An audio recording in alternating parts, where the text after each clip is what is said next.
ரிஷபராசி கிருத்திகை 2, 3, 4 பாதங்கள், ரோஹிணி, மிருகசீரிஷம் 1, 2 பாதங்கள். ரிஷபராசி நேயர்களே, உங்கள் ராசி அதிபதி சுக்கிரன் இந்த வாரம் உங்கள் ராசிக்கு 11ஆம் இடத்தில் சஞ்சாரம் செய்கிறார்.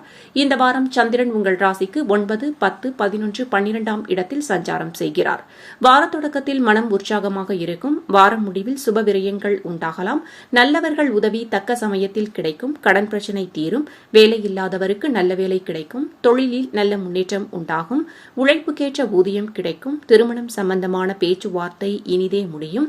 தந்தை வழி உறவுகள் மூலம் அனுகூலம் உண்டாகும். சகல பாக்கியங்களும் உண்டாகும். திடீர் அதிர்ஷ்டம் சிலருக்கு உண்டாகும். கூட்டுத் தொழிலில் நல்ல லாபங்கள் வரக்கூடிய வாரம். சிலருக்கு பதவி உயர்வு, சம்பள உயர்வு கிடைக்கும். சித்தர்கள் வழிபாடு வாழ்வில் உற்சாகத்தை தரும்.